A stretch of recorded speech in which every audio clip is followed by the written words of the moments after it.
kita jalan ke musola akan nikmati. Sehingga kita jangan tergiur ya ketika orang turun mobil naik mobil, jangan tergiur. Justru kita tergiur mah ketika ada orang yang bolak-balik rajin melangkahkan ke masjid. Ini cakep mah, Masya Allah, ini Pak Jafar tiap hari nggak lepas bulan-bulan ke masjid. Luar biasa ini. Nikmat tuh, kudu iri sama orang begitu tuh. Insya Allah. Karena itu sebenarnya anugerah ketenangan hidup yang sebenarnya. Jadi saya ngaji tapi saya mendapatkan nasihat. Oh betul-betul.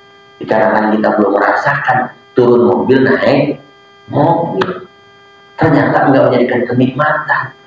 Yang kenikmatan itu dari masjid ke masjid. Cuma kadang-kadang kita belum merasakan nikmat yang sesungguhnya itu. Karena belum tulus-tulusnya dalam beribadah kepada Allah. Insya Allah ya, nanti dari rumah nikmatin, ya Allah, dari rumah nih ternyata ini nikmat jalan ke musola. Ada batu kepada juga nikmat. Hanya beruntung Pak kita beruntung. Kalau sebuah ini, Masya Allah ya. Ayolah kita ramaiin lagi musola kita jet lagi taklim kita, semangatin lagi hidup kita, semangatin lagi. Karena masih banyak tanggung jawab yang kita terima dari Allah Subhanahu wa Ta'ala. Kita punya istri, kita punya anak, ini tanggung jawab kita. Semangat kerja, niatkan lillahi ta'ala dan pekerjaan kita untuk membahagiakan keluarga. Ada lebih, kita sedekahkan di jalan Allah. Jangan tinggalkan sholat, karena itu menjadikan ketenangan buat kita. Lagi panas-panasnya kita bekerja, datang azan, kita sholat, cuci muka, seger. Itu kan. Nah, itu aja kita jalanin. Nah, ini yang saya sampaikan, bentengnya buat kita. Ya. Sebab menurut Sayyid Syekh Abdul Qadir Al-Jilani, manusia ini terbagi 4 bagian. Pertama, rajulun la lisanun lahu wala qalbu wa huwa al-asi. Yang kedua, rajulun lahu lisanun bila qalbin. Yang ketiga, rajulun lahu qalbun bila lisanin. Dan yang keempat, rajulun lahu qalbun wa lisan. Menurut Syekh Abdul Qadir Al-Jilani, beliau mengatakan manusia terbagi 4. 1, ada manusia tidak punya lisan dan tidak punya hati. Inilah yang disebut al-asi, orang yang suka bermaksiat kepada Allah Subhanahu wa Ta'ala. Fa innahum ahlul azab, mereka lah penghuni siksaan Allah. Alhamdulillah, imin. Lisannya nggak pernah dipakai ibadah, selalu pakai maksiat. Hatinya selalu ada penyakit hati. Yang kedua, rajulun lahu lisanun bila qalbin. Seseorang manusia dia punya lisan tapi nggak punya hati. Apa maksudnya menurut Syabdul Qadir Jalani? Yaitu dia jago ngomong, pintar berpidato, cantik dalam berkata-kata, tapi nggak ada pengamalan apa yang dia ucapkan. Ya.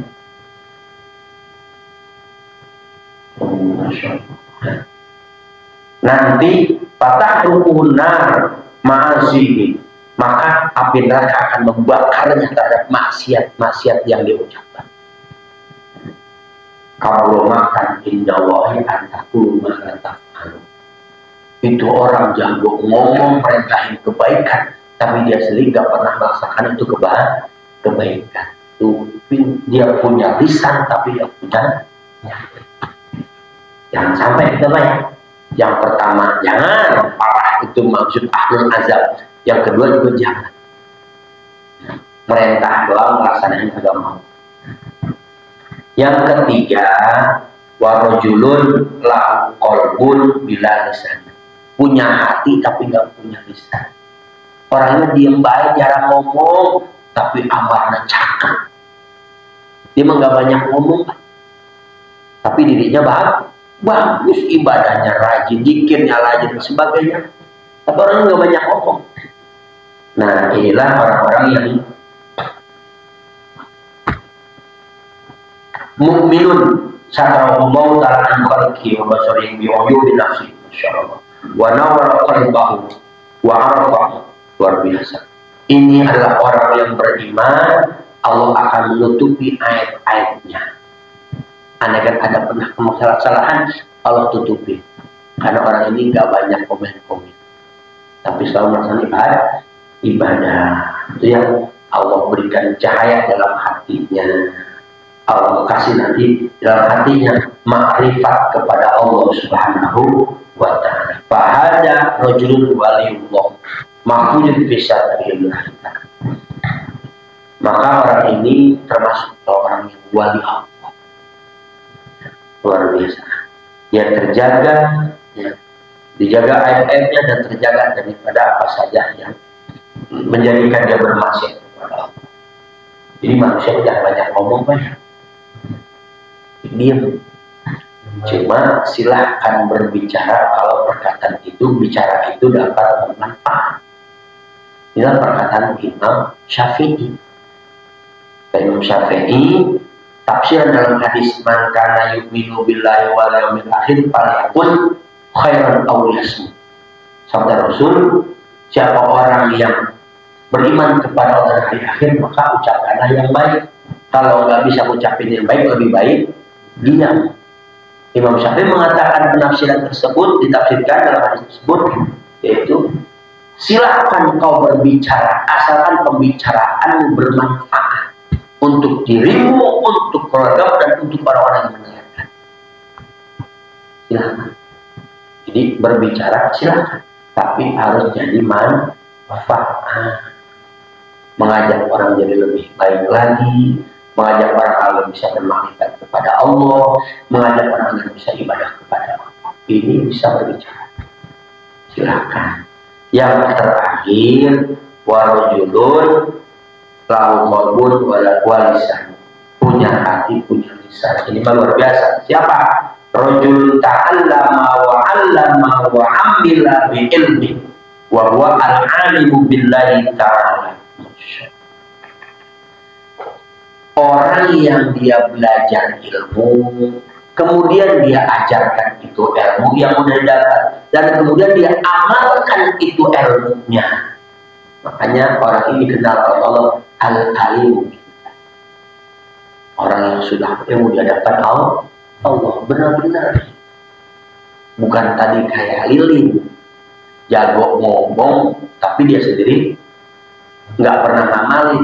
Bisa nerangin kepada manusia, memberi penerangan, dia sendiri kebakar, lilin gitu ya. Ya, ngajak orang yang kebaikan, ayo berbuat baik, ayo. Benar orang itu berbuat baik, dia sendiri tidak pernah berbuat baik. Orang mendapat penerangan, dia sendiri kebakar. Hati-hati, kata Syekh Abdul Qadir Al-Jilani, kalau ada orang yang dia belajar ilmu, kemudian dia ngamalin ilmunya, kemudian dia mengajarkan ilmu itu, dan orang ini sudah alim di hadapan Allah Subhanahu wa ta'ala, jangan sekali-kali fahzar an tukhalifahu wa tanan wa tunan wa tujanibahu wa tatruku ruju' ila nasihat. Hati-hati, Syekh Abdul Qadir Al-Jilani, hati-hati, jangan sekali-kali bertentangan kepada orang ini, dan jangan sekali-kali menjauhi orang ini, serta ambil nasihat. Ya, jangan bertentangan, jangan menjauhi, dan ambil nasihatnya. Kalau orang yang pintar dalam agama, dia ngaji, dia ngamali, dia nyampein ngajar. Inilah orang-orang yang luar biasa di hadapan. Mudah-mudahan kita semua bisa tergolong dari yang keempat, andaikan belum sampai keempat, yang ketiga. Dan kita mohon kepada Allah perlindungan dari nomor kedua dan nomor pertama, insya Allah. Dan ini saja materi yang saya sampaikan, belum masuk dalam fikih, tapi nasihat buat semangat kita berawal lagi, ya, aktivitas baru biar semangat. Kan di status kebanyakan ya, kembali ke settingan awal. Di semua itu kerja ya, biar semangat lagi, biar semangat lagi. Udah, amalan baik selama Ramadan tutup, selesai, nggak usah diukit-ukit lagi. Semangat ke depan beribadah. Ya. Belum nanti takutnya hangus amalnya. Udah cukup Ramadan kemarin kita puasa cukup udah. Amal baik harus selesai. Itu yang salah. Mungkin itu bisa menghancurkan amaliah kita, nilainya di hadapan Allah. Silakan bagi para jamaah menunggu waktu. Masih ada waktu untuk bertanya masalah fikih, silakan. Ya, boleh. Baik, assalamualaikum warahmatullahi wabarakatuh. Waalaikumsalam. Seperti yang Pak Ustaz sampaikan tadi terkait dengan zikir, harus banyak zikir kepada Allah. Zikir itu yang pernah sudah saya dengar dari sama pertanyaan tadi. Samping zikir tadi yang ada 9, zikir yang selanjutnya termasuk zikir perbuatan. Ya, seperti kita kalau pedagang kita nakal litera, terus kita nimbang Allah, jaga kita itu harus ingat Allah, jaga timbangan yang benar. Seperti itu salah satu contoh. Pakai itu maksud zikir. Banyak lagi. Tadi saya sampaikan, cuma saya nggak perlu nulis. Zikir ada zikir qalbi tadi ya, zikir lisan dan zikir abdan. Nah itu dalam kita usaha, kita nggak ngurangin timbangan, kita masuk zikir abdan. Apa sih? Apa yang kita kerjakan senantiasa kita melaksanakan perintah Allah. Sebab yang namanya orang usaha, contoh tadi timbangan, dia kurangin timbangan, berarti dia sudah melanggar aturan Allah, berarti nggak zikir, maksiat. Nah, ketika dia itu usaha, benar usahanya sesuai dengan syariat agama, maka itu termasuk zikir badaniah. Apalagi disatukan sambil usaha, sambil berzikir lisan. Sambil ngakarin dia zikir subhanallah. Itu disambung badan kita. Benar melaksanakan syariat zikir abdan, lisan kita pun berzikir ingat sama Allah. Itu termasuk dalam zikir abdan. Silakan saja. Ada lagi?